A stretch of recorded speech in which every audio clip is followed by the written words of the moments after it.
Back with you, kids, for episode 10 of season 1 of Two Nations Under Ted, a Ted Lasso podcast. We did it, kids. We're here. It's episode 10. Listen, when we started this, I was nice and brown everywhere, and now I'm gray. It took us forever. I'm kidding. It didn't take that long. It didn't take that long. There's just so much greatness here to love in this show, as everyone listening and watching knows. If you're a fan of Ted Lasso, you know what we're doing here. We're reviewing the entire series.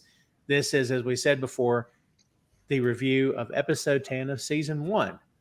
And as always, I'm Tom, joined by Joe and Jay, and we're gonna do the thing here today. We're gonna do the thing. All right. So we're gonna get into it. Episode 10. Guys, we have reached the end of season 1. We had this idea, this germ of an idea, a month ago or however long it's been now. And Jay, here we are. And I pitched it to you. And I remember when I pitched it to you, in the back of my head, I'm thinking, this is a long shot. I bet he's never watched it. I bet he's not. You know what I mean? And I remember being on the main event and you saying it, like thinking out loud. That's what it was. Like as you were wrapping up, oh, maybe I should do a Ted Lasso podcast. And I was like sat like in the green room, like, that's a fucking great idea. Yes. And I know just the guy. That's me. That's you. Yeah. Oh my God. Here we are. I'm not a football person, but this is not about football. But the whole of season 3, me and you were like kind of dissecting the season, like each episode talking. It was like, yeah, this is probably a good idea for a podcast at some point. Yeah. It happened a bit quicker than we thought. Hey, I'm just saying, man, right place, right time. Lightning in a bottle, baby. These things happen. Huh? Hey, we pay it off. We're doing what the show does. If you pay attention, we'll reward you in the end. So, just as the show has running jokes, we've got them here too. Trust me, they'll increase, I'm sure, as we go. So, you guys ready to dig into episode 10 here or what? Oh yes. Oh man, let's do this. Ted Lasso, season 1, episode 10.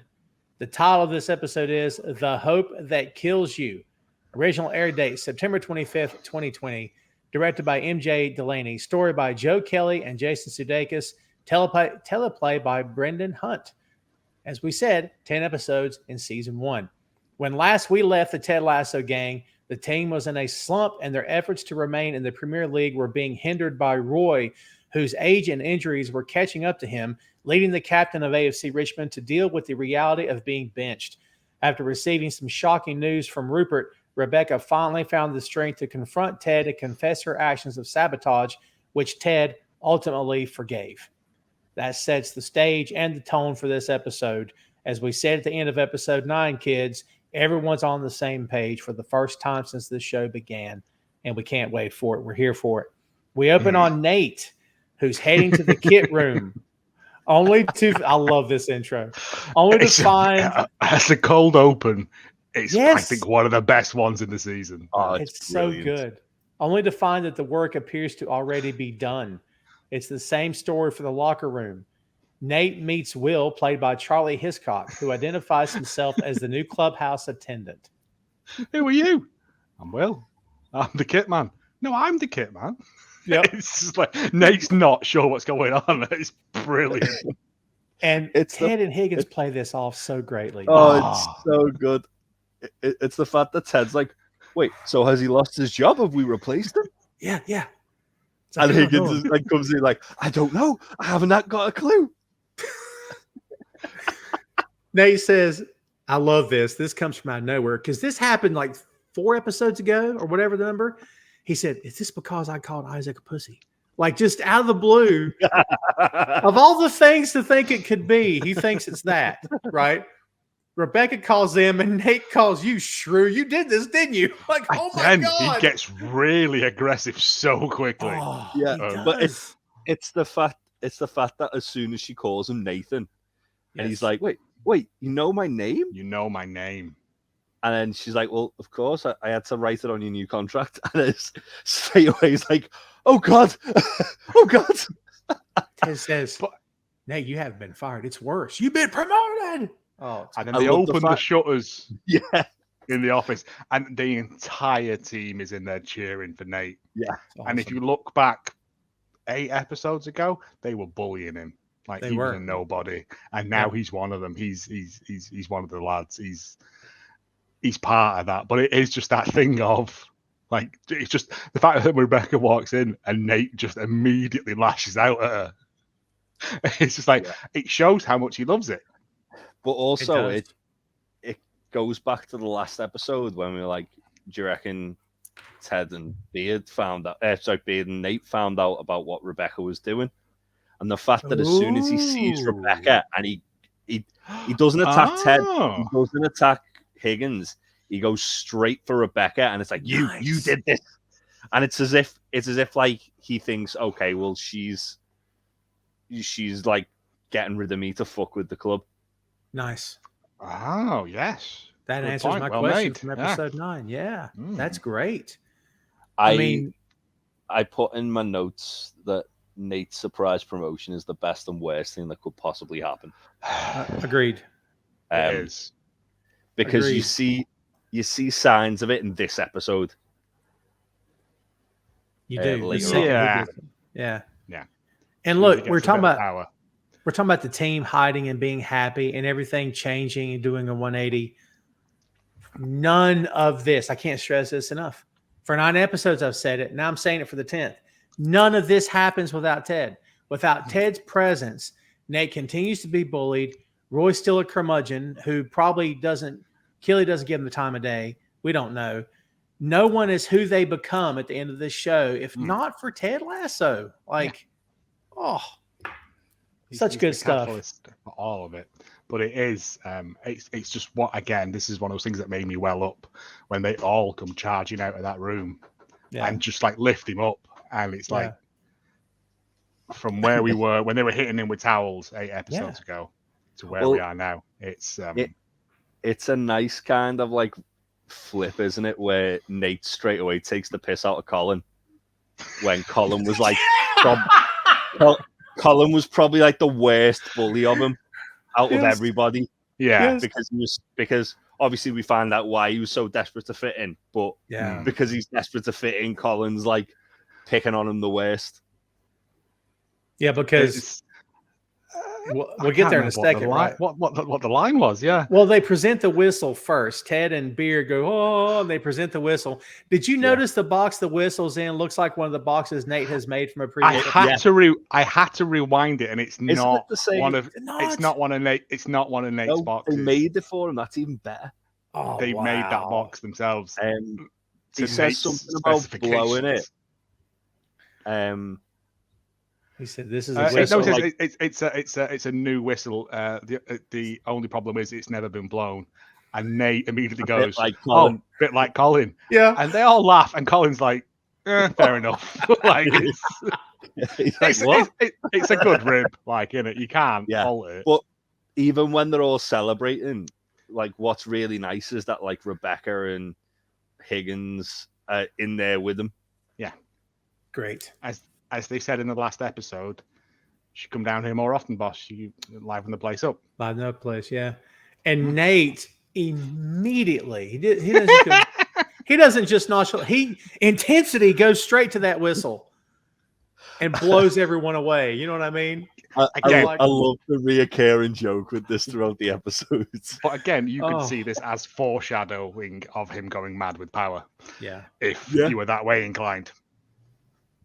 It's the truth. It's the truth.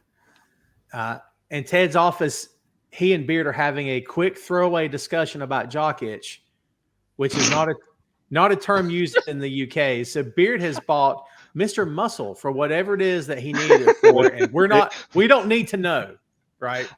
Which is the last fucking thing he needs to put down there. Mr. Muscle is either an incredibly aggressive oven cleaner or it's bathroom cleaner. It's incredibly aggressive for getting rid of limescale or grease, or it's not for putting on your meat and veg. Yeah.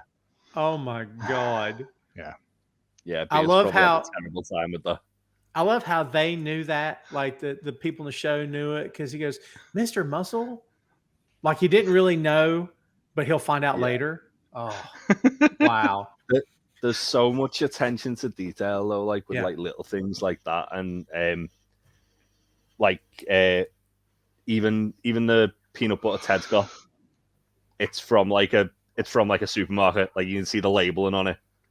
I never thought about that. Like it's from like an English supermarket. I know because I used to work in that supermarket. So I saw the label. I was like, oh, he's got that. Okay. It's the one without the palm oil in. It's the one I buy. Yeah. Yeah. What's the brand over there? I could not tell you. I think it's called like Sunpat. No, it's not Sunpat. It's because Sunpat uses but Sunpat uses palm oil. It's like natural nuts or something. I can't remember what it is. It was not that. It was Tesco's own that he had. Is it? The one that Ted had, yeah. The label's very similar then. Yeah. Yeah. Only because it had the Tesco's like branding on it that I could see. I love this finger next allergy. Bit. Yeah. Finger allergy. I love this next bit. Speak of the devil, and he shall appear. Roy comes in and hands Ted the captain's armband. I keep calling it patch, but the armband. He tells him, he says the captain has to be on the pitch. He needs to select a new captain. Ted doesn't want to. He wants Roy to choose. They're throwing it back and forth, and Beard is going. He's all excited. And then when he does the sleight of hand and the patch ends up on Roy's head, Beard's like, oh, he's so here for it. Again, as we've said previously, like the physical comedy that is in this. Because it's kind of like a Marx Brothers routine of them going, I decline, I insist. It's just this thing. But then, he makes it disappear and then it's on his head. And Roy walks off and he goes, this is why it's hard to love you. and Ted goes, you heard that? And Beard goes, he loves you. Awesome. Oh, my God. And let's don't forget, as we've said before, that it wasn't too long ago, Roy hated his guts and called him a cowboy, and he couldn't wait till the rest of the town couldn't wait till he was fired and sent back home. So, well, even like 2 episodes ago, Roy wouldn't have indulged that whole like captain's armband thing. Yeah. Roy would have just walked away, shaking his head, grunting. Yeah. Whereas this time he was like fully involved in the bit. And also, he doesn't want to have to make that decision. It's true. Yeah. But, he doesn't. Ted's like, you need to pass that torch on to someone else. And Ted knows as well that whoever Roy kind of like gives that armband to is going to instantly have the same like gravitas and respect that Roy had. Because that's exactly what I've got in my notes there. Gravitas. Because Roy's literally anointing them the new Roy Kent. Yes, absolutely. And this helps Roy by Ted not benching. Ted didn't bench Roy. Roy came to it on his own. And Ted didn't pick a captain. Roy picked. This is the team seeing Roy being proactive and doing what's best for the team, not Ted doing it to them. Yeah. Big difference. I love it. In the press room, Ted tells the team that Man City is coming into their house for the final game, but preparation-wise, they're going to treat it like just any other game. Isaac says it's not just any other game. If they lose, they could get relegated. Colin says they were relegated when he was at Cardiff. If it's his family's team, and his Nana never spoke to him after that. She just left him a box of shit in her will. I'm guessing he means literal shit. I guess. I don't know. I'm assuming like a Todd in a box. Yeah. Like Either that or just all the useless shit that she just couldn't decide who to give to. Like a garlic press and stuff like that. Yeah. Zorro says that when clubs go down, teams get broken up. Sam asks if they have relegation in America, and Ted says no. And Isaac says, what happens to all the shit teams at the end of the season? And the answer is great. This is brilliant. I wrote this down. He says, they play out the rest of the schedule going through the motions in meaningless games contested in lifeless, half-empty stadiums. And everyone's pretty much fine with that. Sound about right, Coach? And Beard goes, yeah, it's dumb. Is that true? It's true. 100% true. Yeah. You'll know very early on, depending on what sport you're talking about. NFL, pretty soon. NBA, you don't know for a long. I mean, NBA plays 82 games, so you don't really know. It takes a long time to know if teams are going to make the playoffs. But once they don't make it, once you know they're not going to make it, it's. What's the point? Yeah. I mean, guys on the bench get to start quite a bit. Starters get to take a rest. Yeah, the games are for nothing. It is what it is. My understanding with MLS as well is that the teams have to buy into the league, so they can add new teams to the league, but they don't necessarily relegate any. The franchises will buy into the league to expand the league. That makes sense. More matches every year. Yeah. Strange. Ted throws it to Nate. I didn't mean to cut you off. Ted throws it to Nate, who immediately he can't wait. Yeah. They're giving him some power. It's going through his head straight away. Yep. Yes. Ted says, not inside. We're right here. Beard goes, not indoors. Yeah. And he's got a little video for them. Oh, it's so good. So he wheels out this, what looks like an incredibly expensive touchscreen TV or something. And he plays a video of Jamie Tartt being interviewed after a match. Yep. And it's kind of like to G them up. Nate thinks it's to G them up. You can see it's like though Jamie has changed. Like he's reluctantly saying bad things about them. Yeah. Like also, I was going to say it's almost like a backhanded compliment. A lot of it. Yeah. Isn't it also he's got a new haircut and Colin goes, "Are there no haircut, no barbers in Manchester?" Yeah. I love when he comes on the screen. The team is like, "Oh, it's Jamie." It's Jamie. And then they slowly change by the end of the interview. Yeah. And he basically says he carried the team, and Ted Lasso's a rodeo. This is where he refers to him as a rodeo clown. And then all of a sudden, just a chair hits the screen, right? And it's you can't. Don't forget this line. He says, "Sunday, I'm going to put the final nail in the ashes." That is a really good Jamie line. Yeah. Instant caramel, not karma, but caramel. It's great. The final nail in the ashes again doesn't make. It's like one of those really good malapropisms. Yeah. Well, it's Jamie. He's an idiot. I know, but it's just really well done. It's like the Zap Brannigan. The rest of the dominoes will topple like a house of cards. Checkmate. it's that sort of level of. It's great. Just confused metaphors.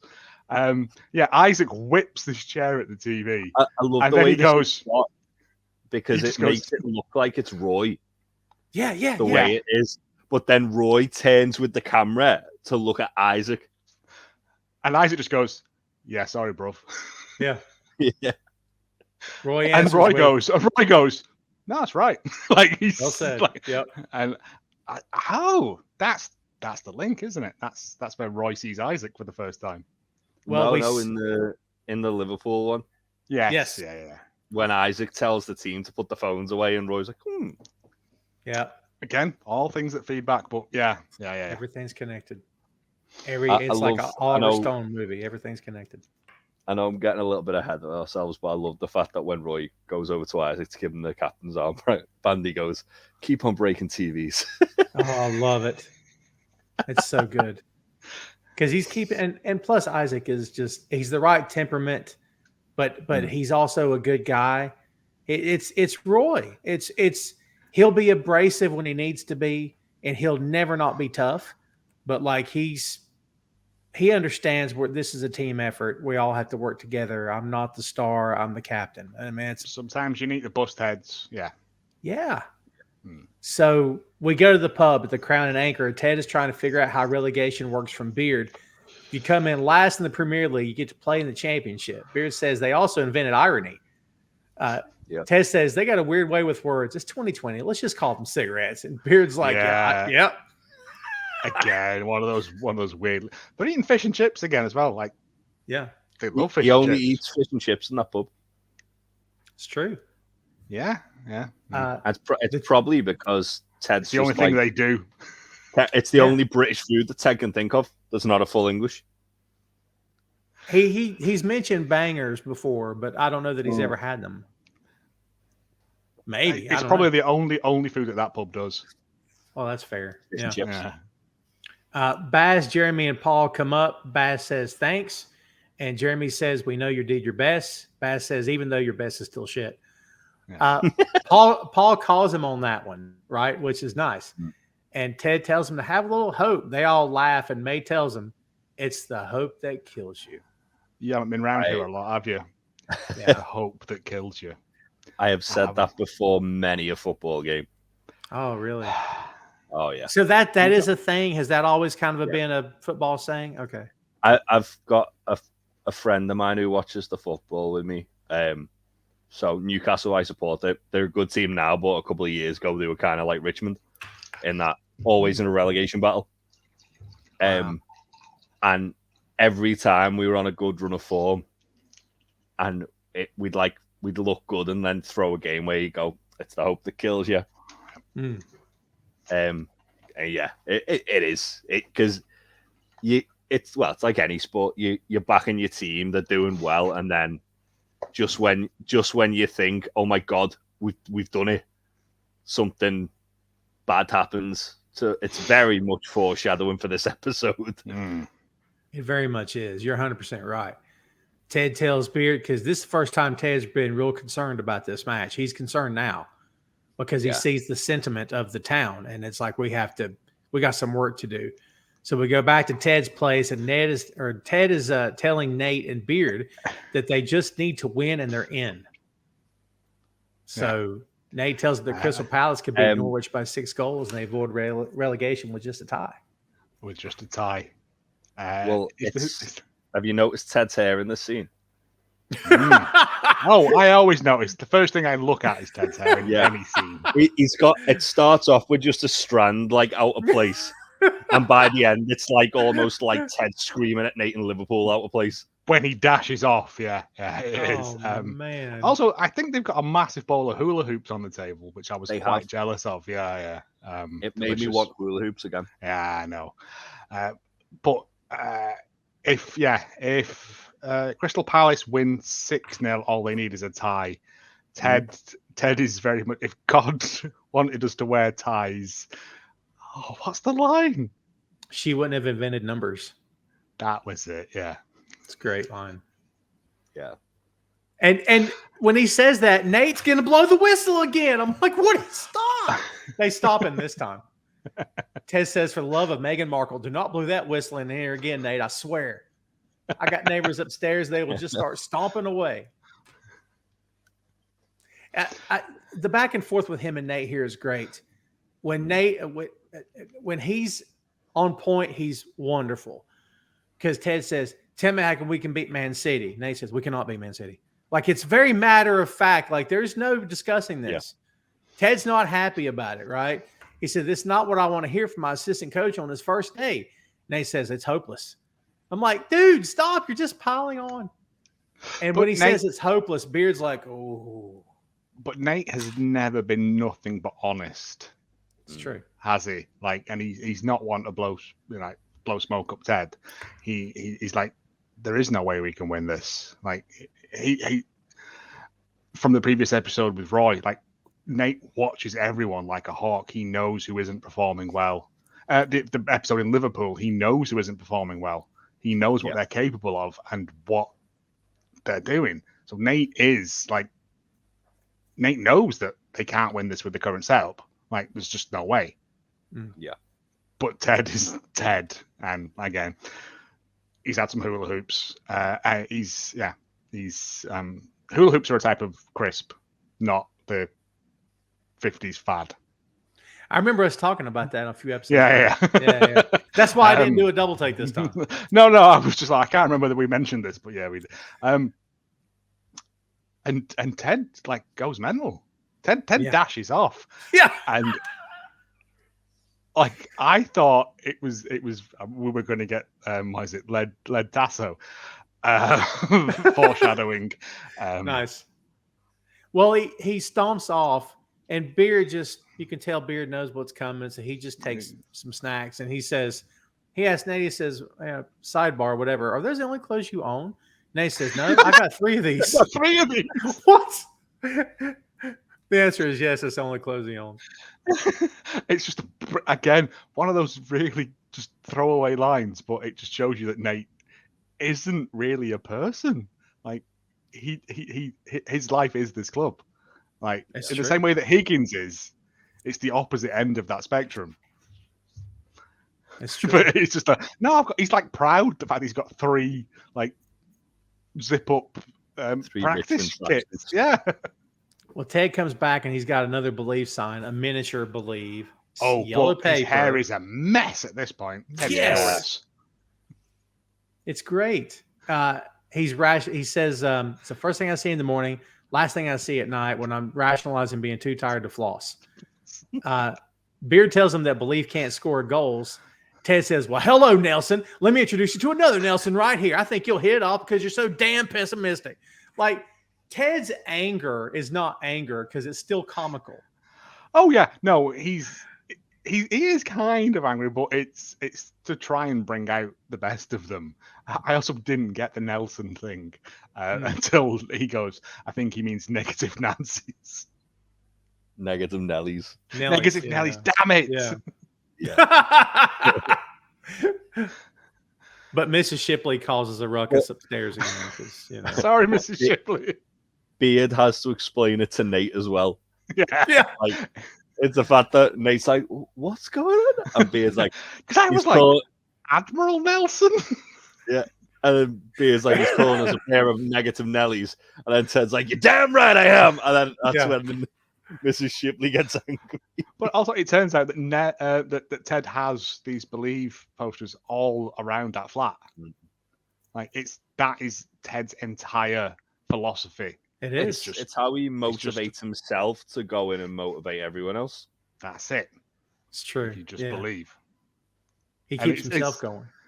It's quite a beautiful thing, but isn't this where it fast forwards into the trick plays? So, well, first we go to Rebecca's office because Rebecca's office. Yeah. Oh, sorry. Ted brings the biscuits, but she can tell something's wrong. He tells her that he thinks her football club might have been better off with a soccer coach. She says, where is this coming from? And he tells her that if they do end up losing on Sunday, she can go ahead and do whatever she thinks is best for the future of the club, even if that means he has to go. He spends the next minute suggesting his death with the throat slash, the hanging, the gun to the head. Some absolute great physical comedy by Jason Sudeikis there as well. Yes. He says, don't really murder me, but you know what I'm getting at. It's that wonder. He has to clarify, don't really kill me. So she says, I'm sorry that you think you're not a proper football manager, but as someone who's never played the game before and knows the rules, he says, no, I don't know Jack Diddley about any of it. Just real quick. Like, we've done an entire season and he still doesn't understand what's going on. Not a clue. Yeah. Yeah. She says, who cares? Thing, like, Ted's a man manager. Like, Beard and Nate are his 2 tactics guys. Yeah. Yes. Like, Ted's there to make everyone better on and off the pitch. Yeah. It's morale. Well, on the plane over, isn't Beard reading the book on triangles? Yeah. He is. Yeah. Yeah, Beard gets it. But you can tell Beard watches and he gets what he's seeing.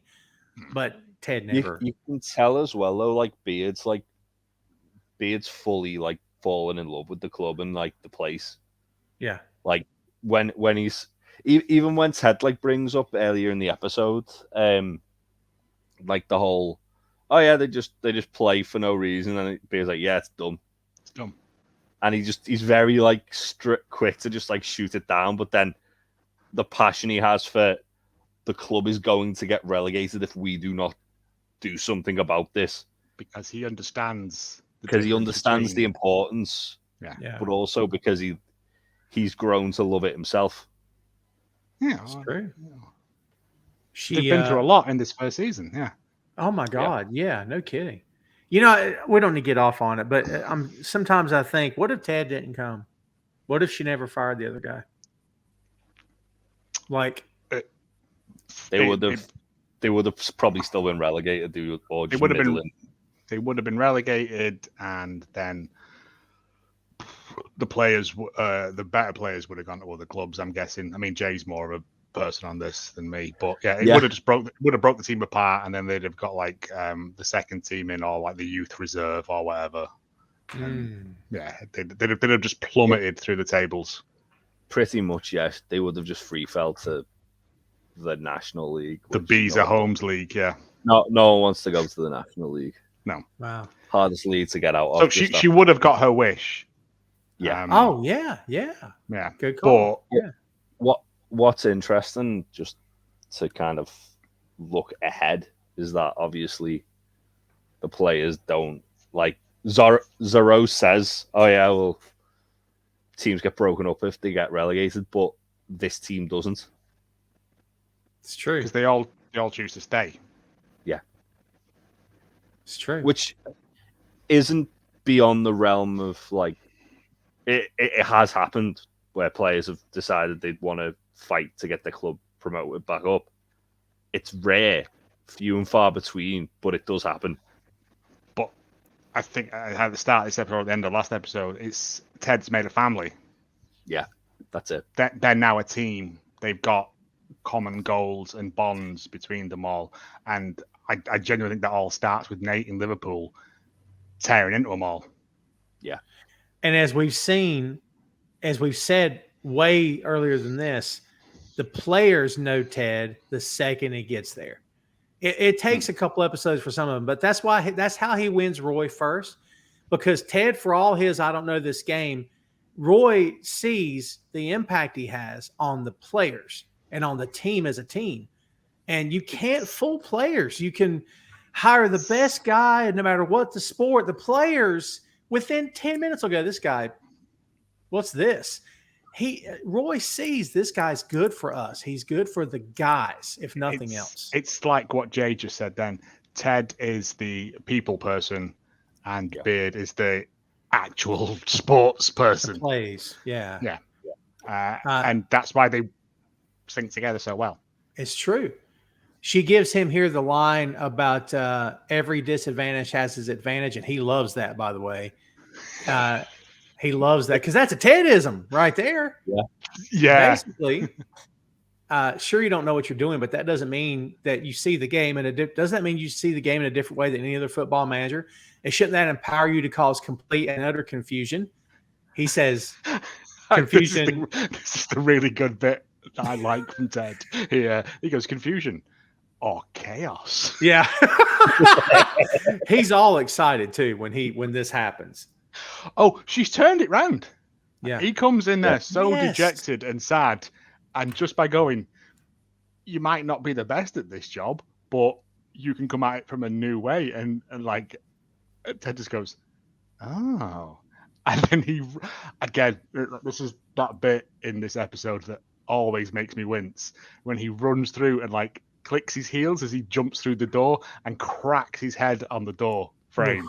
Like, he fixes his hair though. I know, but have you ever done that? You ever jumped up in a door frame? Yeah. Yep. Right. There's no greater shame or pain a man can feel. Any person can feel, actually, man or woman. Like, deeply upsetting. It's the pain because you've smashed your head into something that's 2 inches above you, but also the fact that you've done it knowing that you were in a door frame, you idiot. Yes. That's the real shame.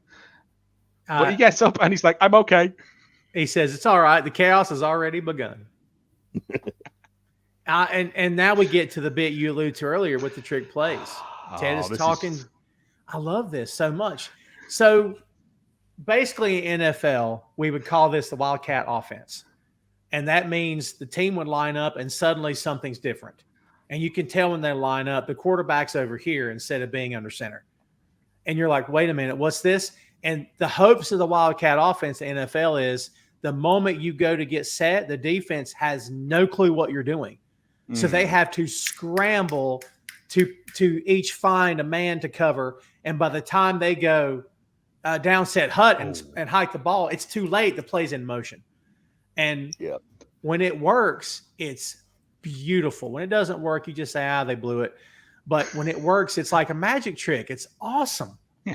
This is why, he says, we call them trick plays. What do you call them here? And Beard goes, set pieces. And he goes, elaborate set pieces. Elaborate set pieces. Yeah, we're going to call them trick plays. That's too many words or something. Yeah. Right. And the thing is as well, like especially with a team like City, if you like take it to them and you play like that, it does mess with them. It's one of the only ways you can get a result against them if you just try and outthink them. I feel that this is part of the thing that Jamie does all the way through. He's playing mind games. Like, I think this is the parallel to that, is that, maybe they are, maybe they're not. But nice. Because Ted's not playing mind games. Ted's just being Ted. Yes. But Jamie's so bent out of shape about the whole thing that everyone's against him. Did you notice that on the board, there's a smiley face on the board where the plays are? Did you notice that? Yeah. It's a lovely little bit there. With the mind games thing, it's something that a lot of managers will do. They'll single out a player, and they'll either praise them or say, "Oh, I don't think they're that good," and it can backfire, but it can also unsettle a player and make them not play quite as well as they would. Or the press will say, "Oh, how are you going to handle this player?" And they'll go, "Oh yeah, we've got a plan for them." 9 times out of 10 they don't. It's just they've just said that, and then the player's like, "Okay, what are they going to do?" Right. And it just takes them off the game. And so he just says, so any team you've played in, any of these trick plays, just yell them out and we'll run them. And Danny Rojas is first with his hand in the air. And he just goes, the Sandman. And he goes, ooh, Ted's into it at this point. Yeah, none of them are that cool because we get. There's some good ones. Not bad. I wrote them all down because I've got a list. Yeah. Obisanya offers up the pepper shakers. Mm-hmm. Colin offers up Beckham's Todger. To which Beard goes, Ted goes, I don't know what Todger means, and Beard goes, it's rude. And then Zero offers up Midnight Poutine, and Beard goes, not dirty, just Canadian, or something like that. Super Canadian. Super Canadian. We get Chitty Chitty Bang Bang, The Broken Tap by Bumper Catch, because City will leak a lot of goals from that. That's great. And then this is where it gets weird. We get Loki's Toboggan, the Upside Down Taxi, Hadrian's Wall, and the Dirty Martini, which I believe Ted says we should run that 3 times. I didn't get that reference. I just thought it was talking about the drink, a dirty martini, but I don't know what's that a reference to. I thought I scoured my brain for any reference to a dirty martini and why you drink 3 of them. Dirty martini's got olive juice in it, I believe, hasn't it? Yeah, it's just a martini, but as well as the olive, they put the olive juice in. Yeah, which is nasty. Why would you ever want that? I wouldn't want an olive in a drink, full stop. But well, Ted has Beard add the Lasso special, and he does it very quickly. But then we see it come to fruition in the game. Ted says they're going to hit Man City with the Chaos Hammer. Only Ted can say Chaos Hammer and make it work. I'm surprised they didn't get sued by Games Workshop for that, to be honest. Oh, is that a thing? Yeah. Yeah, there's Warhammer, which is like a tabletop board game, but they're very, very protective of their IPs. They have an army called Chaos, and the Chaos Hammer. There you go. We see Jamie for the first time in a while here. He's in the barber's chair. He's telling the guy, no wax, he wants no wax. He wants pomade. We suddenly see Tommy played by Bill Skinner. I love Tommy. I do. If for nothing else, the voice is great. He's such a dickhead, though, isn't he? He is. Can I get it? I'll say, come there. And he puts his arm around him. And you know when he puts his arm around him, you see Jamie turn and look at when he's showing him Ted's comments about him. Well, he's funnily enough, he's the one who puts the doubt in Jamie's head. It's true. It's true. Where he's Jamie calls him a posh twat, which made me laugh. Yeah. And then throws his phone across the room. Yes. And you can leave now, and just whips it across the room. I was like, Jamie's a menace. There's a clip of Ted talking about Jamie. He calls him a special young man, got talent for days, works hard, and has a jawline like the White Cliffs of Dover. He says, I'm always rooting for him. That's just Ted doing Ted stuff, though. And that's just Ted loves Jamie. Like, he now does. knowing what Ted knows, yeah, that Jamie didn't leave of his own volition, that Rebecca instigated the transfer, he's no reason to hate Jamie. But he as well, because Jamie, like, kind of feels like Ted could have stopped that, even though it comes out he couldn't. Yeah, he couldn't. Jamie harbors all that resentment towards Ted. Yeah. Because he wanted to stay. He felt for the first time in like a long time that he actually belonged. He had a place, yeah. Yeah. And honestly, Ted probably didn't know he had a say in it because he doesn't understand how relegation works or how anything else works. So no one pulled him aside, Higgins or anyone, and said, you could say something if you want to. Well, it was literally the line. Well, Ted doesn't he? He says to Rebecca, do not, under any circumstances, let him go. Gotcha. Yeah, you're right. Yeah. No, it's another Tedism where she goes, they're gonna, they're gonna not repossess him. They're gonna recall him from loan. They're gonna take his house. Yeah. Like Ted doesn't understand, but at some point Higgins or someone could have stepped in and gone, "You can stop this." Well, no, she explains it to there and then, and she goes, "Oh yeah, no, they just want you to not bench him because they'll recall him because they want him to play," which is it's the whole point of a loan move. They're going to recall his loan. They're going to take that his was house. it. Yeah, that's the line. Yeah. But it's the whole point of a loan move. They'll send a player to get some game time. But at that point, he thinks Rebecca is on his side, and he says, "Don't take him." Yeah. Well, when he goes into the room on the bounce, and then she's like, "My hands were tied." They decide they want him back. Yeah, and it turns out, and he didn't know to question it because he assumed she was telling him the truth. Yeah. So Jamie messages Keeley to see if he can come over and talk. He goes to Keeley's and is met by Roy at the door. Did you see the previous text messages? Yes, they were keeping him in line. Yeah. The one above it is "Are you up, aubergine?" emoji. And Keeley's response is "Really?" ? Mm-hmm. And then the one that he sends is "I'm in town. Do you want to meet up?"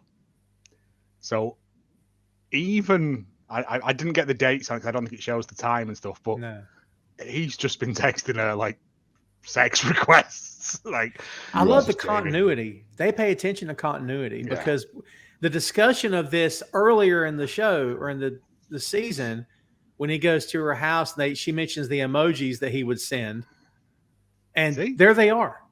Yeah. Nice. That's how you get sex, by not trying to get sex. Yeah. That's right. Who would have thunk it? When Roy opens the door, Jamie answers with, "You're fucking joking," which is great. Keeley comes in. When Keeley comes to the kitchen, she sees him sitting there and she goes, "Oh, Roy, Jamie's coming over." Sitting there in silence. Roy's in his pants and what appears to be like gherkin socks or something. Like they've got little gherkins on. I couldn't possibly it looked. I couldn't really. Yeah, but they're both just sitting there in silence, just glaring at each other. And Keely's like, "Oh, by the way, Jamie's coming over." Yeah, I love that. Oh, Roy really? says, "Oh, is he? Shall I make scones?" Jamie says, "I don't even like scones." And they're going, "It's so silly, man." But it's the dumbest argument. He's like, "I'm not making scones." Good, because I don't like them.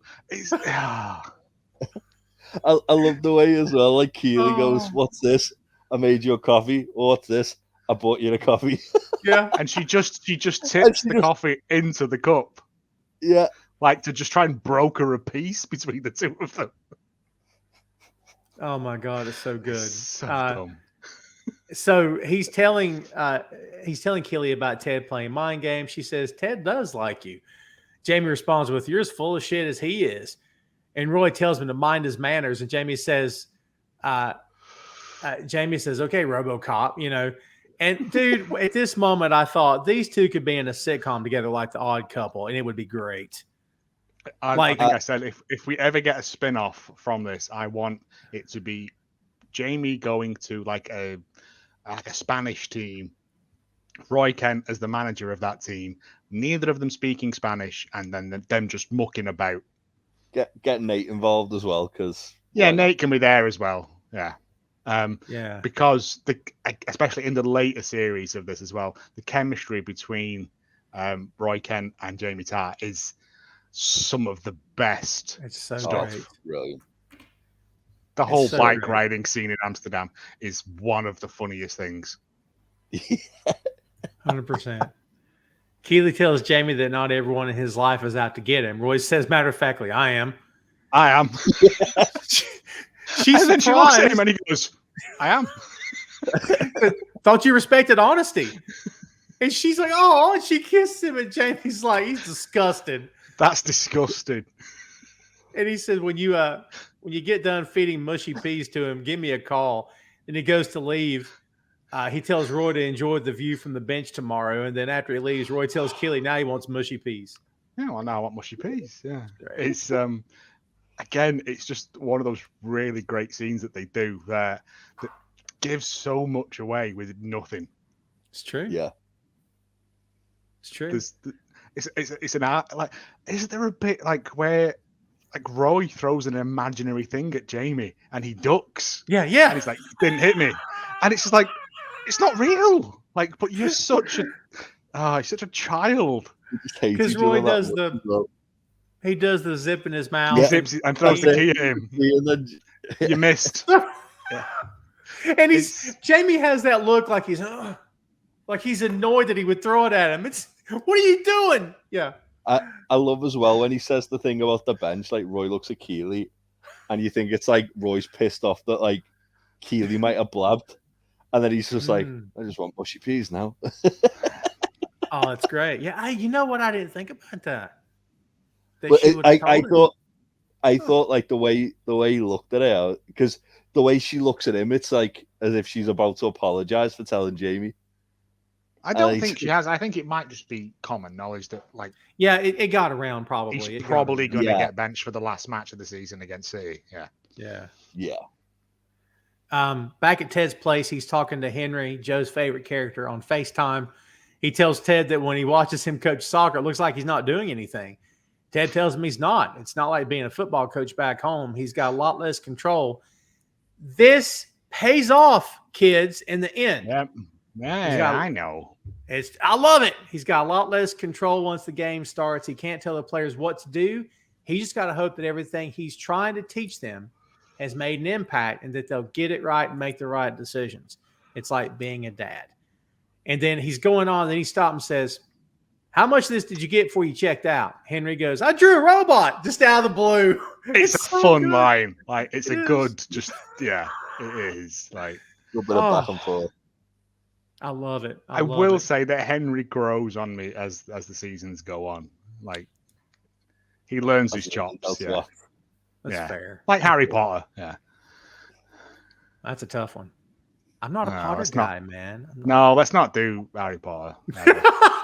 No. So much for the Harry Potter podcast that was down the pipe. Fine, whatever. Okay. Unless you want to hear me do a big old rant about, anyway. Yeah. I'm not. I got a friend that loves it, and she really wants me to do a 6M with her about it. And I'm like, I love you, but ooh. Yeah. The films are fine. I'll do it for her. So the first 4 are terrible because apart from Emma Watson, none of them can act. Apart from the adults in it.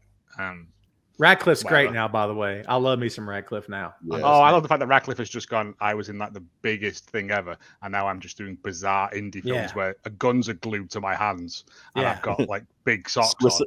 Swiss Army man. Yeah. Like, how do you follow up Harry Potter? You don't. You just do what you want to do. Who cares? You've made all the money in the world. Who cares now? Yeah. You'll get residuals. Well, anyway. Yeah. It's not getting to that either. Where were we? Anyway. Game time, kids. That's where we are. The fans are pouring into the dog track. The commentators are talking about what's at stake. The team wins. They stay up. Jay? Yeah. Would they be playing this late at night? Nope. Ooh. Right. I thought this. Because it's dark. I did touch on this earlier in the season. in our season, not the show season. Basically, the last game of the season is always without fail. I think it's 4 p.m. or 4:30 p.m. on like a Sunday in May. So it would always be a summer afternoon. And it being at night, not happening. Not only is it at night, they're bundled up like it's wintertime. Mm-hmm. You notice? Yeah, I didn't think of that. Yeah, Rebecca's. But our weather's shit. Like most of Europe is on fire at the moment, and it's pissing it down here. I was gonna say it's August and it's like torrential rain here. So I found a cool thing on my phone where I can watch the river near my house go up and down in real time. Nice. It's quite fun. I could just walk down and have a look at it, but you could, but then you'd be caught in the rain, mate, and no one wants that. Yeah, no one needs that. Who needs that? I've got to buy the dog a special coat because she's an idiot. So Jay, as an educated connoisseur of the football there where you are, yes, what would be the reason do you think they chose to do this as a night game? What is there a reason? I think it was just an oversight.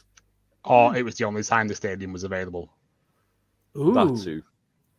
No, actually, no, I don't know, because they would have been able to film it in the off season where or even midweek. They could have done a midweek film on it.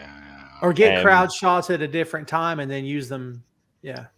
The way it's shot, they could have got crowd shots like during a game. Obviously, and you can. I was going to say, like, obviously Crystal Palace, whose ground they use, wear the same colours as Richmond. So they could quite easily, like, CG some fans with the shirts on and have like, people who are green screened into. But, yeah. Yeah, you can tell with every game in this season, in this show, that you can tell when it's people, when it's screened in. It's not terrible. It doesn't really take me out, but you can kind of tell that's digital. That's not. Oh yeah. I mean? All of the football action is terribly green screened, but I don't care. It doesn't take away from the show. But yeah, it's a weird oversight that they've had that they'd have like the last game of the season at night. And about 8 o'clock, it looks like, yeah, and imply that it's going to be a cold. I mean, it would be cooler, but even still, like the fact that they've got it at night, it's usually massively extreme circumstances that it would be any time other than 4:30 or 4 o'clock on a Sunday. The fact that the Crystal Palace game is happening at the same time as well, which does happen. Apparently. Well, all the games happen at the exact same time on the last game of the season. All right. They all kick off the exact same time, so basically everyone can kind of. Okay. So teams on having to then catch up. As I say, the only time you tend to find where a team would have a game after the fact would be if there's been like a postponed game or something, and literally the only time they could rearrange it would be after the final game. Due to ghosts, yeah. Interesting. Yeah. I like when the fans are coming in and the commentators use the line of the episode. They come in full of hope, but they know all too well it's the hope that kills you. We see Keely and Rebecca in the stands. Rebecca tells her that she forgot how stressful the game is when you actually give a shit. Keely tells her she's never really cared about football, but she knows how to act during a match. Her heart has never really been in it. Then she sees Roy on the pitch and says, "Today I care very much." Yeah, it's a lovely little bit. Yeah. But also, Rebecca and Keely, best mates again. Yes. Yeah. Rebecca did the atoned right for thing. her sins. Yes. Atoned for her sins, and like Keely respects it. It's a beautiful thing. If she had not, Keely would not be your friend anymore. No, she would have been friendly, but that would have been the end of it. Yeah. You'd have got like the icy comments that you got in the previous episode, but yeah. Yeah, for sure. We see Rupert and Bex at home. They're preparing for the game. We see May and the gang at the pub. Paul wants to do a good luck group hug, and they all say no. Like they're upset. about it. Instead, they all toast. Yeah, it's funny. Higgins brings his family to the game. This is so fun. Rebecca says, "Is a good, just long burner joke." Yeah. Higgins, how many kids do you have? Jesus Christ! Then he introduces his oldest, Lindsay, who is a priest. Rebecca nods. She goes, "Forgive me, Father." But then, Higgins' wife comes over and goes, "Oh, when your child's born out of wedlock, it gives you a lot of movement in the grey areas." And I'm like, Higgins' wife needs more screen time. Oh, yeah. Because she's only in at select times, but when she is, she's fantastic. Oh, she's beautiful. Yeah. And it is just that thing of he's a priest, but yeah. We never met him up to this point because there's only been the 4 lads in the car, so he's an early child. Yeah, for sure. Also, Higgins has got a what's the thing called? Is it a rattle? Oh, he's got a rattle. He's got one of those big old 1920s rattles that people used to take to matches back in the day. Actually banned from football matches now. You know why? Because they weigh a ton, and you could crack someone. They're a weapon. Yeah. Well, they are essentially mahogany. Yeah.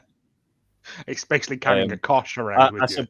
I suppose though, if he's in the director's box, you can get away with that. Also, it's just bits in it, but yeah, it's a footballing stereotype, much like the pub, because I hate this. Well, I'm thinking what you're talking about. It sounds like there's a handle and you do this. Yeah, it's a rattle. As it goes around, it makes it clicks. Yeah. I think you used to have them back in the day for American football when it was college teams playing. Yeah.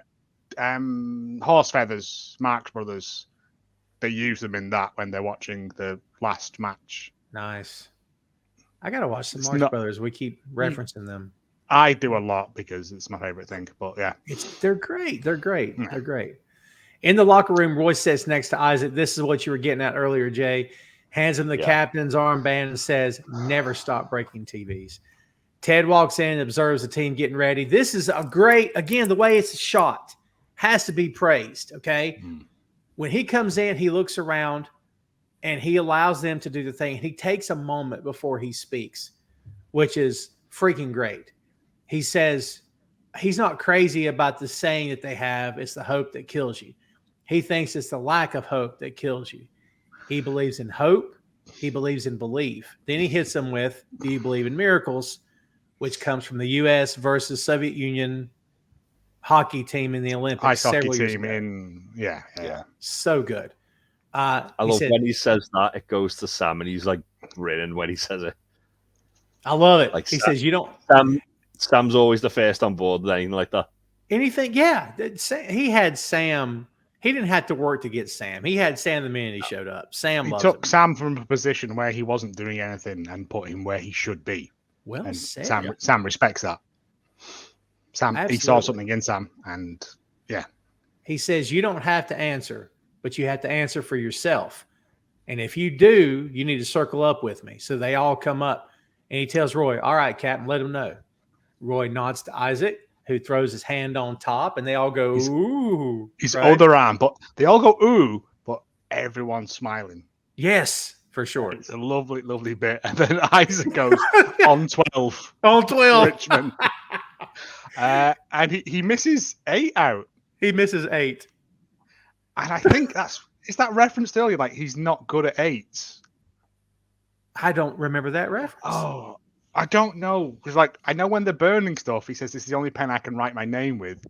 And I've just had it in my head that Isaac is just bad with 8s. I don't know. Maybe it's just me. I filled that gap in myself. Sorry. You might be wrong about your connection, but you may not be wrong about there being a connection, and we're just not seeing it right now because they connect everything.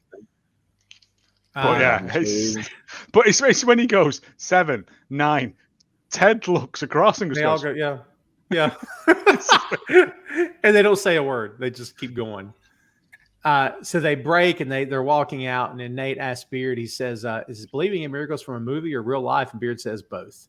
Both. Miracles, an exceptional movie, by the way, kids. Oh, Kurt Russell, exceptional film. We go to the pitch. It's Jamie's first match back in Richmond since going back to Man City. Ted wishes him good. You see him. He's giving Roy hell. And then Ted comes into frame. Hey, Jamie, good luck. It's so good, man. He's like giving him the cheeky wink and stuff. And then, it's just Ted coming. And he just goes, fucking mind games. Yeah. And it's like, Ted's not doing any of that. Ted's just being Ted's genuinely being supportive. Yeah. Yeah. It's like that bit. I know you guys have seen it like in a sitcom or a movie where like someone has done something to somebody. So this person gets revenge by not doing anything. But the entire show, that other person thinks they're doing something. Yes. So they're just nice to them. I know they're planning something, and they were never planning a thing. It's great. Yeah. It's great. So the game is on. Zorro blocks a goal, and Ted rushes up to ask he goes, explain to me how that's offsides. He says, I really don't know. How is that offsides? Because the linesman goes, what? And he goes, no, explain to me. I don't understand what offside is. And then he just walks off. Beard comes out to explain it to him. The commentators think they're discussing tactics. Yeah. Tactics. It's great. We see the pub. I think before that, we get Jamie doing a run. We get Jamie doing a run in the first half, don't we? And he doesn't pass, and Zorro saves it. Yes, you're right. And Zorro saves it. And this comes into play later on in the episode, but it's shown that Jamie hasn't learned anything. Jamie still thinks he's king shit. Like it's the truth. Yeah, we see. Yeah, you're right. And man, the way this ends is effing beautiful. I can't get over how and heartbreaking and awful and delightful and it is. It's so good. We get some camera shots here from the pub, Rupert and Bex. They decide to run the Sandman play, and it's beautiful. The play is beautiful, but they miss the goal. And even Jeremy likes the play in the pub, which is nice. It's a shot on goal, right? Which counts, right? Mm-hmm. Apparently, according to betting. And it's a good play. Like it's like a triple dummy from a corner. It's a good play. I don't know why it's called the Sandman. Although if Danny Rojas wasn't taking the corner, he probably would have scored. Yeah, but as we find out later on, Rojas is the corner man, isn't he? Yeah. He shouldn't be, though, for the position he plays. I know. Again, ants at the picnic. Yeah, because he's playing... It should be Sam who's taking the corners. He's playing Jamie's position, right? Yeah. So he's a centre forward. He should be like the guy who's like... You want a winger taking on the end of the ball. Yeah. So when we go back to the locker room, the coaches... I love this scene for a lot of reasons. They go back to the locker room. The coaches are talking. So it's 0-0 at halftime, though. Yes. Yeah. This is important stuff. It's 0-0 at halftime. They go back in to the. It's great. Sam wants to know the Crystal Palace score. Ted says, "No, we're not, dude." There's moments when Sudeikis feels like an actual coach. He feels like a real coach here. Like, we're no not matter if he knows, we're not playing for a tie. Yeah, no matter if he knows the game or not. It's great. It's the great line of, "We're not here to kiss our sister." And everyone looks at him with confusion because I don't know what that means. No. It's kissing your sister. You know something's not right. It's not. You know what I mean? Like Ted literally goes, "I realized that doesn't translate well over here, and it's a horrible phrase." Yeah, second place is like kissing your sister. It's just something's off about it. It's not. You didn't win. You're kissing your sister. Ugh. Yeah. That's really all it is. But he's like, I realize now that that's not a saying here, and it shouldn't be, and I regret saying it and everything. He says, we're playing for a win. And, dude, he's got them fired up. It's awesome. Yeah. A lot of managers will, like, refuse to even, like, pay attention to any other result as well. If the team's kind of, like, hoping for another result to go the way. But a lot of managers will, like, be like, when we're not paying attention because then we aren't focused on our game. We're focused on another game, which is why Ted would not want them to know the result. But it is, there is, but still Crystal Palace needs 6 goals, which I'm assuming is like a goal difference thing. Yeah. If it was tied for points, because I didn't understand why, because you don't get more points for still scoring more goals. Yeah, if Crystal Palace needed to put 6 past Norwich, it would be that Norwich have got plus 6 goals, but the same point total as Richmond if Richmond draw. Yeah, well, I'm the Ted Lasso of this show, kids, because I don't know a lot about any of football, if I'm being honest. I don't either, but I kind of worked that out because there's no point in scoring 6 goals otherwise. Right, yeah. But yeah, Ted does Ted stuff. Basically, the way they decide things is down to goal difference. So if it's a tie on points, because you get 3 points for a win, 3 for a win, 1 for a draw, 0 for a loss. Now for a loss. If there's a tie on points, then it would go down to who's got the better goal difference. So, like, basically, from goals scored and goals conceded. Yeah. Interesting. Which is why Crystal Palace needed 6 goals. Yeah. And they needed a tie. Norwich would have scored 6 more goals than Richmond, essentially, throughout the season. Or, well, five more goals, I should have said. Right. 6 would it is confusing. Well, what comes out of this scene is something I didn't expect and had forgotten. But when you go back and look, it's absolute perfect effing sense. Because he announces the team that Roy's taking the pitch and he's coming off the bench for after halftime. So they come out and the crowd's cheering. And Rupert, of all people, calls Roy an octogenarian. You're calling him that? Rupert's flat is horrible, right? Yeah. I hate it. He's got that big, like, cocktail bar behind him thing there with all those glasses. No one ever comes round to his house. They're all just sitting there collecting dust. True. Right? But the fact that he calls him an octogenarian, and we've already established that Rupert is like 70-something at this point. Also, he's got a shirt with his name on the back with a 1 because he's a knobhead. Framed on the wall as well. Yes. Yeah, because he's not even wearing the shirt. Bex is. He's not. Bex is wearing a shirt. He's just sitting there, like, just absolute monster. Yeah. So Richmond has a penalty. Yeah, he's the worst and the best at the same time because he's so great at his job. But he's the worst. I know we're meant to hate him, but I love him. Yeah, but he's detestable. Richmond has a penalty and Zorro misses blocking a goal. Man City goes up 1-0. Rebecca's fired up in the stands. Achilles says, "I love it when you give a shit." Jamie is going for the goal, and this, kids. I know this after having never coached a game of anything in my life. I should know. This is why you bring Roy back and start him after they come out of the locker room, because you let him get to the point of he shouldn't be playing on his own. You allowed him to pick the next captain. You're making sure the team is still in his hands. When he comes off the bench, he is going to hustle his ass off for you. And that's what he did. I just want to point out as well, when they were in the locker room at halftime, they big up Zorro as well. They do. Yeah. It's just a nice little thing. But yeah, I don't know whether this feeds back to when they're in Liverpool and Nate says you used to run like you hated the grass. Yeah. Yeah. That's and he great. does. Jamie's like on a break. He's on a tear. Like, the way this is shot, fantastic as well. It's so good because it's a beautiful tackle coming in the back.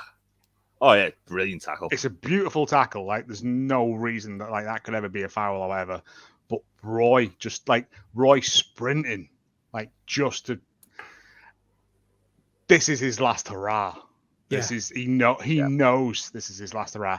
And what better person to take down? Than Jamie Tart. It's great. Like, it's a really nice poetic sort of thing. He slides in, he knocks the ball out, and he's just on the floor. And this is like when we cut to the stands again, and Keely's like genuinely concerned. Yeah. Because Rebecca's like, hey, like, it's fine, like, we can, and she's like, he's not getting up. And Sam's the first one to him. This is a callback to episode 5. Yeah. When Roy's telling Sam to stay down, and then he tells him how to handle the crowd when it gets back up. And we have sort of a callback to this, but he's telling him his knees effed up. Sam returns the favor. I've blown my knee. He's like, my knees. Yeah, he's overexerted himself just to take Jamie down and save them a goal. Yeah. Sam has him lay there for a second. Sam goes to pick him up, and then he drops him, and Roy goes, "What the fuck?" Yeah, and he goes, "Listen," and Sam just goes, "Listen." Goes to call the medic, doesn't he? And Roy's like, "No medics." The medic comes out with his sponge and stuff, and I can't remember who it is. Someone says he's going to go with the stretcher. So we get the stretcher, and Roy's like, "No," and like. Sam just drops him and he says, "Just listen," and the entire arena, stadium, whatever, he's here, he's there, he's every fucking where, Roy Kent, and they know, and he knows that this is it. This is his last hurrah. Like, and this was the bit that really made me tear up. Yeah, even though I know it's not real. Like, it's still real to me. Damn it. It's when he looks back at Ted and like just gives him a nod. Oh, and then he walks down the tunnel. And Sam drops him, and like he then picks him up. And even the commentary are like, "Yeah, we've chatted a lot of shit about Roy over the past couple of weeks, but for the past 2 decades, 20 years, which is a very long football career in anyone's eyes, isn't it? Like, he's been everywhere. Like." And he claps. He looks back at Ted. He gives him a nod. And it's like he's gone out on his terms. Yeah. And it is just like that bit when he walks down the tunnel and he's got, "Arlo, do you think we'll ever see Roy Kent again?" And it cuts to the locker room. And it's just Roy coming in on his own to an empty locker room. Takes his shirt off and just sits there. And like he's like, given his age and his injuries, I think that might be the last time we ever see Roy Kent on a professional football field. And it's heartbreaking. It really is. But also, it's beautiful because if Roy Kent was going to go out, he's going to be taking the legs out from Jamie, isn't it? Like, it's the right way to go out. And also, Keeley has made such a connection. He doesn't want anyone to see him at his low point. That's something he keeps to himself. But he lets her in. I think this next scene is possibly one of my favorite scenes in the entire thing, where Roy's sitting there, like, and he knows, like, his goose is cooked. And Keeley comes in, and he's like, "You can't come in here while the match is on." Yeah. And she just keeps walking towards him, and he's like, "No, you can't come in." And she just sits down next to him. And he's fighting back tears the whole time. Yeah. So good. And she just puts her arm around him, and he just rests his head on her. And it's beautiful. I'm sorry. No, it's great. But but it's just one of those things. Like, again, I know it's not real. These are not real people. Yeah. But it's just done in such a way. It's like, it's such a heartwarming moment in a moment that's also heartbreaking. Yeah. Which is really well executed. And also, as well, it shows, like, in that moment, it shows that he's got so much more life after football. Yeah. Because Keeley's, like, supporting him. He's got every reason to look forward, not look back, because she's sitting next to him. Yeah. His reason to look forward is next to him. Yeah. That's beautiful. It's a great moment. It's a great moment, man. No, what you just said there, that's lovely. Yeah. Yeah. I mean, it's another, reverse all this. This is never Jamie, ever. And he yells and screams at Keeley to get out. She might.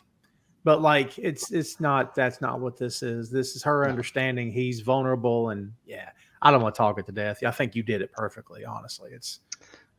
I love it. It's great. Back to the field. Everyone in the crowd is checking their phones at the exact same time. And Ted's wanting to know what's going on. We find out Crystal Palace has won 6-0. All they need is a tie. And now Ted's okay with the tie. It's like, all we need is a tie. Let's just get a tie. Richard goes down from a penalty, and you can hear them on the side. Stay down. Just stay down. So he does. It's like, I think he might be genuinely injured. Yeah. Then he just and then he just springs up and, maybe not. This is the bit where he's on the phone to Henry earlier in the episode, kids. I told you to come back. They're going to run the Lasso special. And Ted's like, they're running. I didn't even tell him to do this. And he's so excited. Like it's a proud father seeing his kid. They listened to what he said and they took the lessons he gave them. And like I said before we started recording, this is my favorite and most hated bit of the entire first season. Yeah. Because it's dumb as hell. Like, you can't do that. Like, in football, you can't just do that. Like, it's not. Like, you can't. But I know it's a show. But also, it's dumb. So, I was going to ask you guys that. They have possession of the ball, right? So it was... They won a free kick. Yeah. Which is a set piece. I mean, usually in that situation, what they do is similar to that, but not quite. Like they wouldn't do like the whole American football thing. They'd all this. They'd all be piling up against them, like just. That's the thing that annoyed me about it was that they went, they got to get American football in there somehow. But also, if they're wanting to try and like take City off the game, something like that would have been exactly what you'd want to do. You couldn't do it. I mean, I do like the fact that Jamie literally goes, "You can't do this." Like, Jamie's furious. So it wouldn't work with the whole like pushing them back thing, but the whole thing with like Obasanya running up the wing, like as a diversion, that would definitely work. A long ball up. Yeah. They actually do call it a Hail Mary in the commentary as well, which I thought was an American football thing, which I thought was nice. Sam crosses it across to Rojas. Rojas does one of his sweet bicycle kicks, and we're even begging. Football is life. Football is life. We're also in like 3 minutes of extra time here now as well. Yeah, so it's one apiece. We have to say that Cristo Fernandez, who plays Danny Rojas, that's him. Beautiful. Yeah. The way he turns and hits slow motion, hits that kick. Oh my God. It's a thing of beauty, man. Ex-professional footballer. Was a professional footballer, has been mentioned in previous episodes, yes. What's great is when they hit this and everyone's going insane and you think that's it. The pub's going nuts. Everyone's You notice we don't see Rupert and Bex at all when that score is made? Oh, we don't see them. So one thing that I did pick up on was how quickly City then broke again. Mm-hmm. Like literally, Jamie picks that ball at the back of the net and goes to the center. Yeah. Now that wouldn't have happened. Would have. The referee would have had to have stopped the play and then blown the whistle. Ted and the rest of like the bench would have been ready for it. Again, basically. Fiction, but in reality, it would never have happened. This is very they're much, all still. Go on. I was just going to say this is very much where they pepper in American sports. This is very much something that would happen in a sport in this country. Yeah, for sure. Yeah, because I've seen it happen. I mean, you'll see a team celebrating either the play's still live or they've already reset, and while everyone's going like this, something's happening behind. And NFL, it's happened a bunch. But I remember this guy got a sack. He thought it was a sack. So he goes around to showboat for the crowd. He's doing this on one knee. Hey, look at me. The ball is live. And he doesn't know because he's too busy looking at you and getting camera time. The ball is live. The other team picks it up, runs it in for a touchdown. And I'm like, look what you did. So fantastic. I know, right? So they've peppered things in for sure. It's dumb. But it's an emotional roller coaster. This whole I'm fairly sure that like all the teams have to be in their own half. Yeah. I don't know much, but I do know that so you have to be in your own half when the whistle blows for the kickoff. When they reset it, they'll have both teams being in their own half, usually stood in like the formation they would have been in, and the ball has to be in the center, and the referee has to blow the whistle. But so either way, there would have been like a notification for Ted to know that the game wasn't over. Yeah, they're all hugging and cheering in the sidelines, in the dugout. And only Beard sees this, and it's Jamie on a breakaway again. He's running it down. He goes past, I want to say Washington, who is a character we never really see. It isn't called Washington. I can't remember his name. And he makes a run. He makes the run, but he passes it. Yeah. And they get that second goal. The whistle is blown, and Richmond are relegated. Yeah. It's beautiful. Jamie did the one thing that Ted couldn't get him to do. And that's some shit. It's yeah, beautiful. And like literally we get Isaac dropping to his knees, and like we thought we'd done enough. Like this is heartbreaking. It's horrible. But from having experienced that with my team twice, it sucks. It's the worst. I mean, you don't really get to hear this bit with this because this show's not about football, right?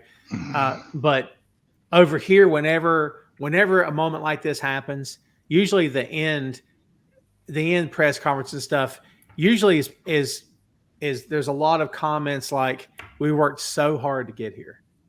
And that's what fans, we know, but we kind of don't know at the same time, the amount of effort it takes to, number one, get in peak physical condition. Number two, to get along with all these guys, half of whom you may not like very much personally. Number three, time away from your family, time on the road. Number four, time in buses and planes where you could get killed possibly at any moment. Time on the field where you think maybe you blew your knee, but you're not sure. Are you going to lose? What's going to happen? All that work to get better, and you lose in one game, and it's over till the next season. Yeah, it's the nature of the beast, though, isn't it? Like it is. That's it's just how it is. It is. There's nothing you can do about it, and that leads us like lovely into the locker room. That's great. Yeah, this is great. This scene's beautiful. Fantastic. This beautiful. Again, I've said this a lot throughout this entire first season. This is my favorite scene, but like, this is just Ted being Ted. Yeah, like he knows how crushingly disappointed they all are that just through a sheer fluke that they're being relegated. Also lovely that Rebecca and Higgins are in that locker room as well. And Keely. And Keely's not moved. I'm assuming they've not moved at all. Like they've just been sat there silently hugging. You notice that Rebecca's. You notice Rebecca's sitting next to Sam. Yeah. Foreshadowing. Yes. But yeah, and then Ted just comes in and like delivers this. It's awesome speech that kind of sums up this entire first season, really. But it also lays the groundwork for the second season really well. That he knows that he's got to get them back up on the feet immediately. Like, they can be disappointed that they got relegated, as they should be, because they weren't quite good enough to stay up. Yeah. But it's motivating them to bounce back, which is one of the hardest things to do in football. It really is. It's so difficult to get back up to the Premier League out of the Championship. I'll bet. And especially, obviously, with like losing players and stuff like that, which Richmond were lucky they didn't, but then they've still got to get out of the Championship, which is a very, very hard league to get out of. So he's he does a great job in kind of like lifting their spirits, keeping everyone like all the togetherness, and as I say, getting them back on the feet. He tells the team, he tells the team that they gave the champs 90 minutes of hell. Did we know, had they mentioned champs with the word Man City till now? I'm trying to think back if they had mentioned the word champions. They did before, I want to say before this game, when they were doing the build-up. As soon as they announced Richmond have like host Man City, I think they said host the champions Man City. Oh, there you go. Yeah. So he tells the team they gave the champs 90 minutes of hell. Zorro had more saves than a Baptist preacher. That's a great line. Yeah. Roy chased down his grandson and stopped him from getting an easy one. And Roy laughs. You don't see Roy laugh that much. He laughs at it. Disarming. Yes. Ted says it's a sad moment. Lift your heads up. This is great. This is worth price of admission when he tells them, look around. Just look around. You know, you're all going through this sad moment together, but there's something much worse than being sad.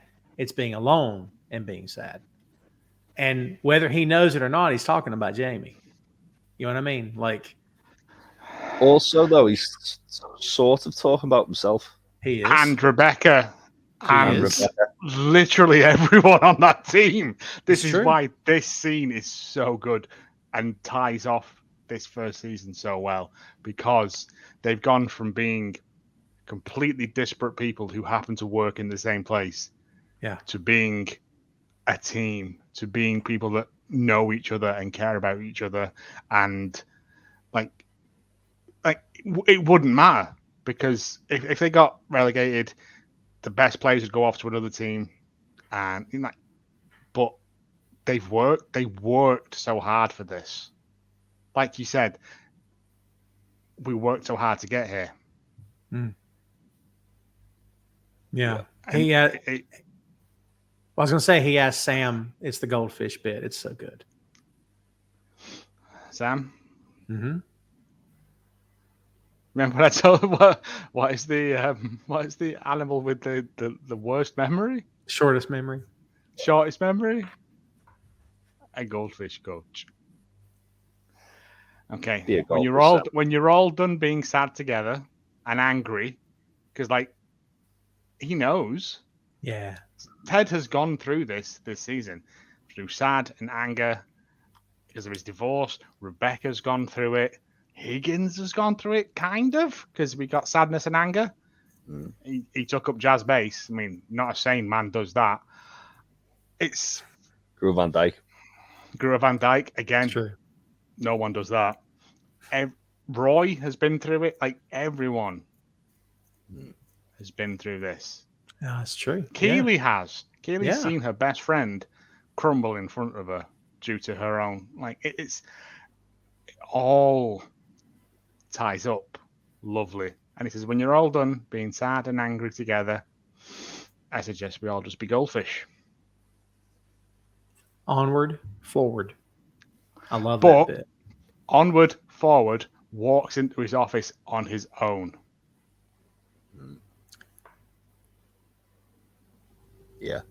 Yeah, he does, doesn't he? He's still, everyone else is fine. Ted doing Ted, making sure everyone else is okay. Not giving a shit about his own mental health. It's true. Oh, good call. Yeah. Good call. When we get the scene next, when they're outside at the buses and Beard goes to Man City's bus.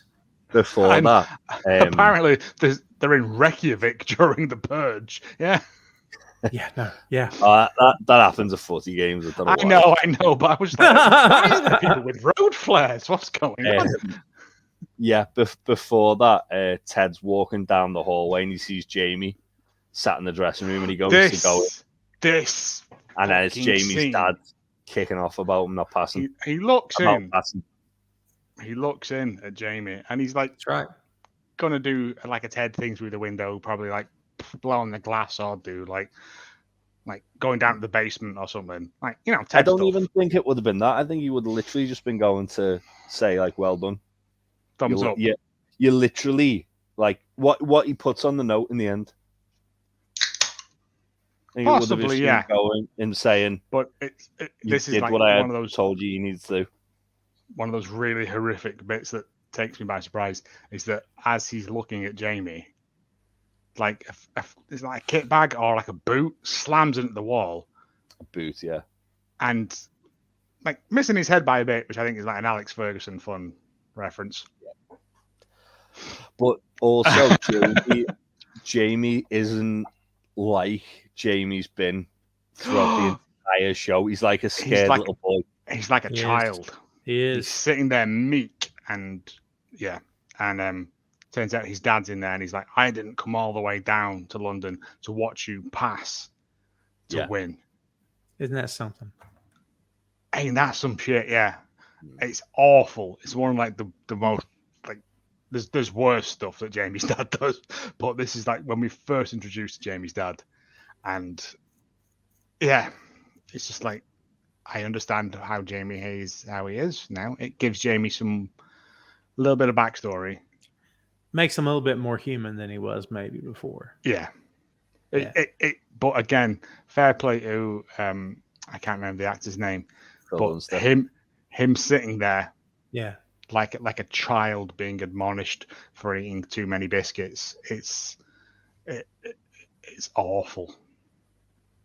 Yeah, it is, and it's a callback to the episode where they're burning everything. It's great. The ghost episode, yeah. When in the buses scene that I jumped to way too quick, but Beard comes up and Jamie's like pissed off. He's pissed off to see him. I'm sorry. Jamie's dad wasn't even around. You're right. When Jamie was a kid, like that's what I knew. There was the reason I was annoyed. Jamie's dad wasn't even there. He only came back around. He's only latched on because he's famous. He's a football. Yeah. Secondary piece of shit after Rupert. Sorry. Oh yeah, no, he is for sure. Those two deserve each other.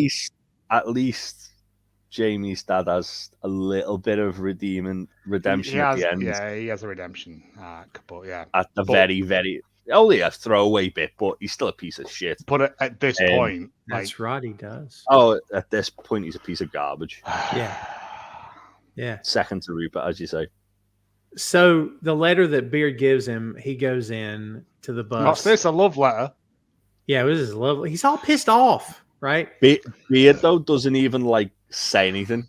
He just hands it him, and he goes, "Good night, Jamie." Walks away. Yeah, that's all he does. Yeah. And it says, "Way to make that extra pass," and then he sees an army man. There's an army man in the army man. And dude, that hit me good. Because you can see it hit Jamie. Like it hit him in the exact right moment, the exact right way. And you can tell he knows now Ted's not full of shit. He's not been messing with him at all. No, he wanted him. He wanted the best for him all along. Like I said, when we look back to that episode with the burning stuff, Jamie didn't have to show up. Keely told him to show up because Ted wants the best for him. Yeah. It's at that moment as well that Jamie does realize what he means to Ted.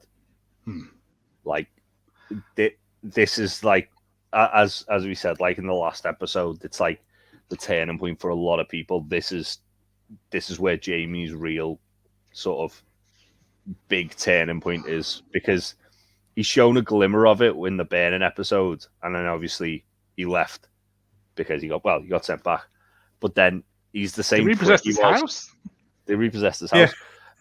And he's the same prick he was. So, like, I think that's just his default state. Yeah. Yeah, it's a defense mechanism. Yeah. It's absolutely a defense mechanism because he's that used to being, like, spoken down to by his dad and treated like shit because he's not the star. That he has to act like he is more than he is. Well done.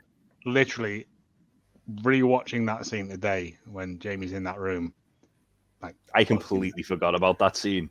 No, I did as well, and then it popped up, like, and I went back and rewatched it, and it's just like Jamie gives like a weird, like sort of not pleading look to Ted, but let's just like he's kind of like, do you understand now?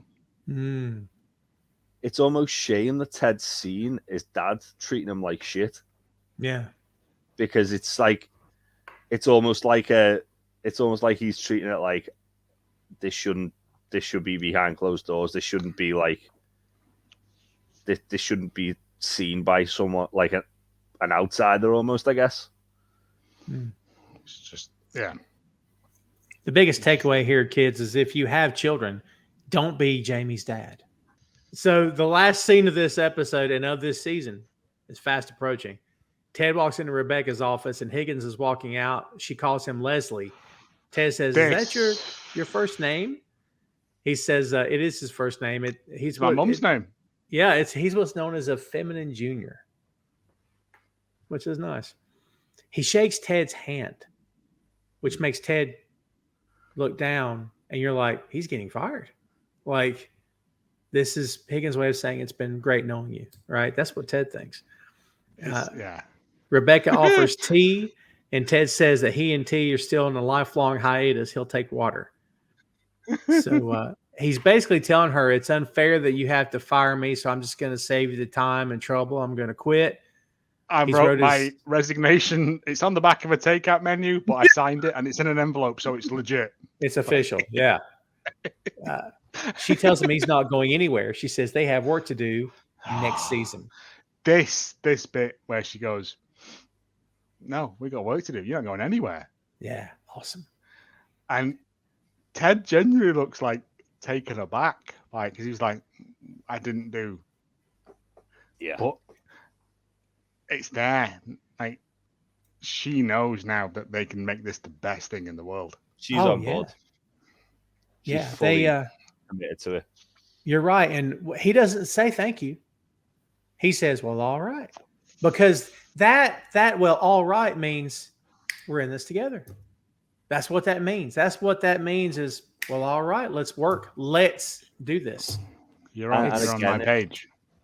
It's Rebecca wanting the club to succeed to spite Rupert, not to destroy it to spite him. She wants it now to be the best it can be. So everyone says that she's a better owner than he was. And what's great here, this show is filled with callbacks. Another one's coming, if you didn't know. Yeah. He's asking about relegation. Well, that too. He's asking about relegation. She tells the team that they can get promoted next season. And Ted says, next year we get a promotion. We come back to league and we do something that no one believes we could ever do. Win the whole fucking thing. Whole fucking thing. That is a callback to Major League. Again, the movie that we referenced in episode 1, I think. Yep. Yeah. It's perfect. It's also, I think, perfect. The first time we hear Ted swear. I think you're right. He said other things, but not the F word. I think. No, but like he says duty heads and He said damn. That's not a swear. Oh, shut up. No, it's not. Oh, okay. Well, go and tell your Baptist minister. In England.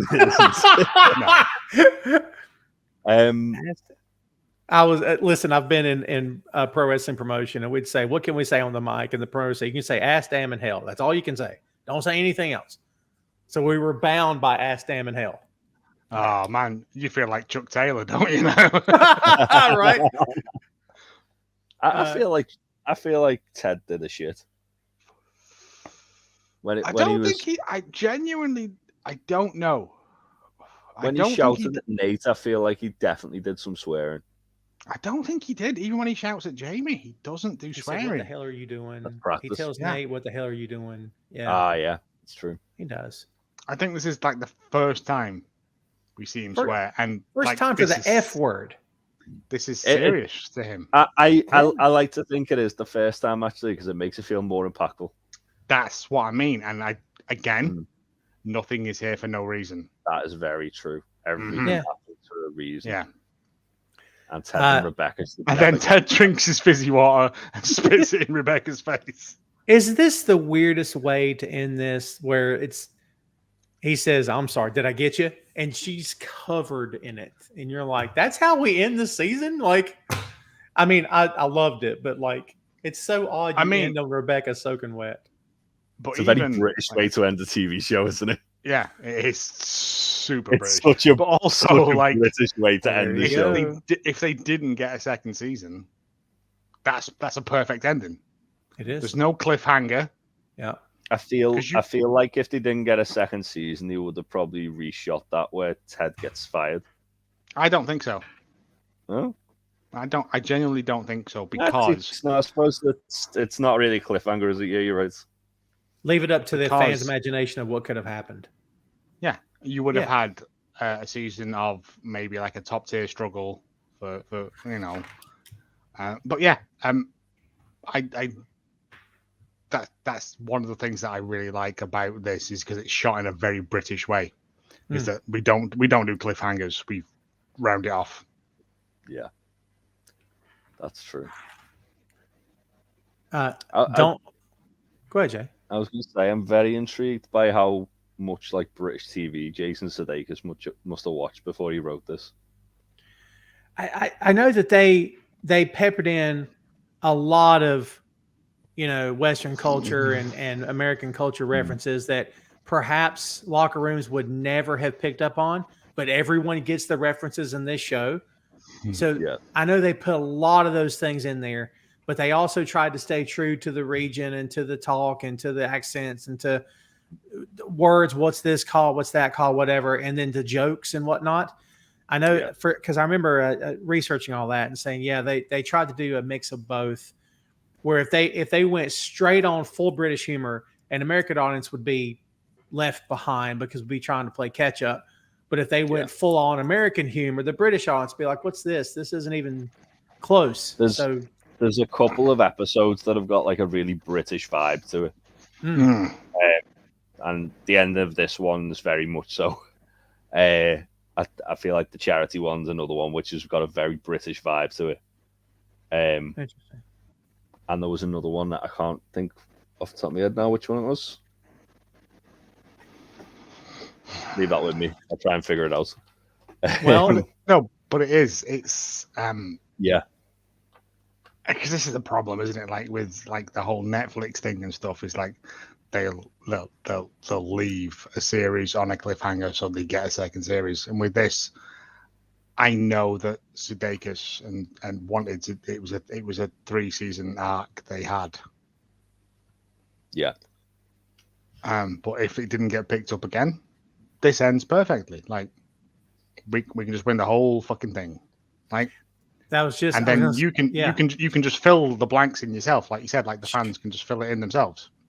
That was just what I was going to say. Was regardless of how it ended either way. It ended for a new season or for nothing, and it would have been fine either way because. I mean, I'm glad we got the next 2 years, but like if that would have been it, you'd been like, what a great little moment of a TV show that makes me feel wonderful. Like to refer back, like Jay, if she had fired Ted, the whole season wouldn't have made sense. Not necessarily, because if she's now realizing she needs to do what's best for the club. And who has made the club the best club that it can be? Ted. But then also the mindset of, which is kind of what the mindset of a lot of football owners are, is that you're only as good as your league position. But she's not a football owner, is she? She's just a woman who's inherited it. That ties back to the whole Ted. Like, oh yeah, well you don't know. It's like wheels within wheels, isn't it? Yeah, you see what I mean? Don't know anything about football, but you've got a different perspective on it. Brilliant. It's true, and she unknowingly, by trying to wreck this team, she unknowingly brought in the best thing that's ever happened to this team. Like, she could have brought in what's he called, Jimmy Tight Socks, or the guy with whose balls fall out later on. Unless she snapped them. Oh, she did fire him. Yeah, she did fire him. I don't know then. She could have brought in. She brought in Ted because He was the dancing hillbilly on American TV that she thought was going to be a dunderhead and a moron and a joke. And he turns out to turn the whole, the town he turns around to some respect. Like, people aren't as cruel to him or to anybody as they are by the end of the show. They're like, it's awesome. I'm so here for it. Don't look now, kids, but we done it. We done it. Season 1, baby. In the can. It's like we just got started, but here we are. We have officially wrapped it up. Now, to tell you what that we teased that y'all already know if you've been paying attention, but again, we pay it off. The next episode you will see in order of appearance is not season 2, episode 1. It is a review of season 1. And it's just going to be a free-for-all. We're all going to talk on top of each other and interrupt and curse and yell. It's just an excuse for us to watch season 1 again, isn't it? Yeah, right? Oh, yeah. I've got Baldur's Gate 3 to play tomorrow, lads. We're not going to do it tomorrow. It's fine. I've already picked my penis. I picked penis D for dick. Well, that makes sense. Although C, cock, B, no. Yeah, I don't know. I didn't even look what the difference was. I just picked D. Oh, man, did we get off on something weird. Just like Ted Lasso season 1, we're ending on an odd note. Is this the British way to end the show? Just yeah, because we're not in the same room. I can't spit water on Joe and then just end. Oh, that's fair. So we'd have to just do it that way. That's fair. I'm trying to think what would be the most. I'm going to make a reference to bottom here, Joe. What would be the most Richie and Eddie way to end it? Oh, mate, if just from that curtain behind you there, if just a SWAT team came in and shot you to death. Yeah. That's literally the ending of bottom. Yeah, pretty much. There is a Blu-ray release of Guest House Paradiso, which I need to lay my hands on because what a wonderful film. I can see Tom going, I have no idea what you're talking about. Yeah, I'll ask you off mic. It's fine. We need to clue Tom in on bottom. It's a great show. Are you aware of Rick Mail? No. How are we even friends? You'll have seen him in a film, surely. He was quite. Oh, I'm sure. I just may not know the name. He was a somewhat famous actor. Well, you can shut your whore mouth. A somewhat famous, and he's famous in the UK. Oh, yeah. Have you seen Drop Dead Fred? Yes. The Drop Dead Fred in Drop Dead Fred is Rick Mail, literally who I have based my entire adult life on because I love him so much. He is wonderful. And was wonderful. He's sadly dead now, yeah. Oh. But I don't know how is this ending? Goodbye, everyone. Oh, well, if that's how we're going to be.